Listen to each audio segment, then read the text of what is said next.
Yo, comment allez-vous? J'espère que vous allez bien.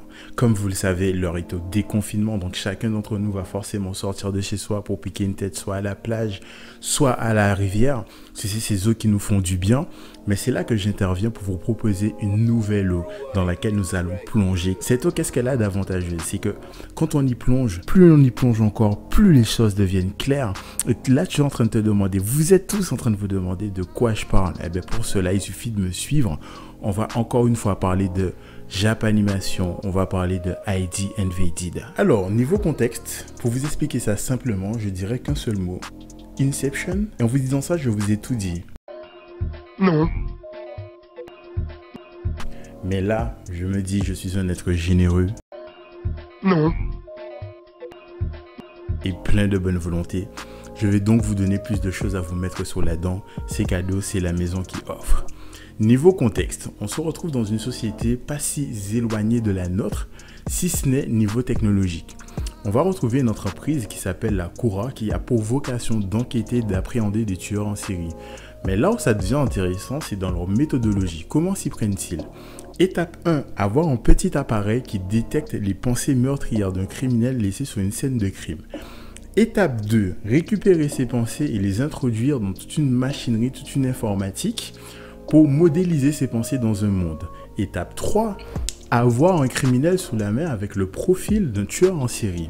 Étape 4, ce criminel va plonger dans ce monde appelé le puits via un appareil qui serait proche d'un casque de réalité virtuelle ou pour ceux qui ont la référence, l'Animus dans Assassin's Creed. Étape 4, ce tueur se réveille dans ce monde composé des pensées meurtrières d'un tueur en série, ne se rappelant pas ce qu'il est. À partir de là, se met en place une cinématique qui est assez récurrente à chaque fois qu'il explore un nouveau monde et découvre la petite Kaoru-chan décédée. Et en la voyant, il se dit « Tiens non, je connais cette petite ». En me rappelant du nom de cette petite, je me rappelle du mien. Ici, ce sera Sakaido, notre protagoniste principal, qui a la fonction de détective. Étape 5. Le détective va résoudre le puzzle qu'est le monde de ce petit tueur en série et il va naviguer dans ce qu'on appelle le puits. Il va dire, tiens donc, mais si je réfléchissais de cette manière, tiens, si je bougeais cette chose.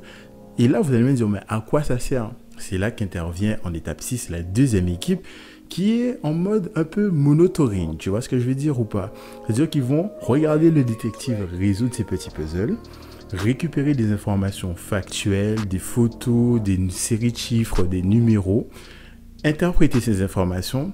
Une fois que ces informations sont traitées, vérifiées par une banque de données quelconque, ces informations sont transmises en étape 7 à l'équipe appelée les analystes qui, eux, vont vérifier la véracité de ces informations sur le terrain. Et là, je vous ai posé le contexte. Je n'irai pas plus loin parce qu'en allant plus loin, ce serait du spoil. Et du coup, on va se poser la question, est-ce que la structure de l'anime est intéressante? Est-ce que les personnages sont intéressants? Est-ce que ça mérite que vous perdiez votre temps ou alors que vous passiez un bon moment sur ces 12 épisodes? Et là, on va répondre à ces questions. C'est parti. Afin de répondre aux questions qu'on s'est posées précédemment, je pense qu'il est super intéressant de s'intéresser au cœur de l'anime, à savoir l'enquête en 3 dimensions. Est-ce que ça fonctionne? Force est de constater que oui, puisque si on s'arrête sur les 3 équipes que je vous ai présentées précédemment, à savoir les analystes représentés par Ondomachi et son mentor, ce sont ces personnes-là qui vont récupérer les traces des pensées meurtrières sur les scènes de crime.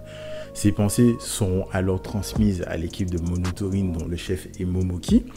Et c'est cette équipe qui va dépêcher un tueur en série, ici notre protagoniste principal, à savoir Akihito dont l'avatar est Sakaido. Et donc on constate très rapidement que l'information transite, véhicule entre ces 3 entités de façon très fluide. Donc aucun problème là-dessus. Maintenant, si on s'interroge sur le puits en soi et les personnages, est-ce qu'ils sont intéressants? Est-ce qu'un tueur en série justifie qu'on suive son histoire ou son puzzle à travers le puits? La réponse est encore une fois oui, puisque chaque tueur en série arrive avec une personnalité qui lui est propre, un background plus ou moins détaillé qui lui est propre et qui fonctionne assez bien. Déjà au niveau du puits, il nous fournit un monde, un environnement, un puzzle différent. Et ce qui est super intéressant, c'est que quand tu suis justement le détective au sein de ce puits, c'est que tu découvres en même temps que lui et il n'y a rien en fait qui est caché au spectateur. Que ce soit dans les dialogues entre les personnages, que ce soit dans ce que tu vois visuellement ou dans ce que tu entends, tout est indice, tout est fait pour que le spectateur soit aussi proactif que le détective dans le puits Et ça, c'est fortement intéressant. Maintenant, tu pourras me demander pourquoi on s'amuserait à regarder une série où finalement c'est tout le temps la même chose. On va dans un puits, on arrête un tueur en série et on passe au tueur suivant. Eh bien, il y a un fil rouge qui ici va s'appeler John Walker, qui est un tueur en série ou qu'on pourrait appeler le faiseur de tueurs en série. Et donc, l'objectif de l'équipe qu'on suit, c'est de l'arrêter. Mais je ne vais pas t'en dire plus. Je veux absolument que tu découvres tout cela en regardant l'anime. Et c'est là que tu te rends compte que tout est lié. Et là, tu as envie de découvrir ce qui se passe. Pourquoi? Même la petite Kaeru a un rôle super important. Au-delà d'être un cadavre, elle est bien plus que cela. Et donc, tout ce petit monde va graviter les uns autour des autres, s'entrechoquer, parfois, on va dire, s'entraider. Et toute une alchimie commence à prendre forme et tu te retrouves littéralement toi-même plongé dans un puits qui s'appelle ID Invaded. Donc, j'en ai pas trop dit ou j'en ai pas assez dit, je ne sais pas. L'important est de savoir, est-ce que je t'ai donné envie, du moins, est-ce que je vous ai donné envie de regarder cette série? C'est ce à quoi j'aimerais que vous répondiez en commentaire. Mais avant de le faire, par pitié, allez regarder cette série parce qu'elle vaut très largement le coup. D'ici à la prochaine fois, portez-vous bien, on se tient au courant, à plus. Au revoir, merci. Au revoir, merci. Au revoir, merci.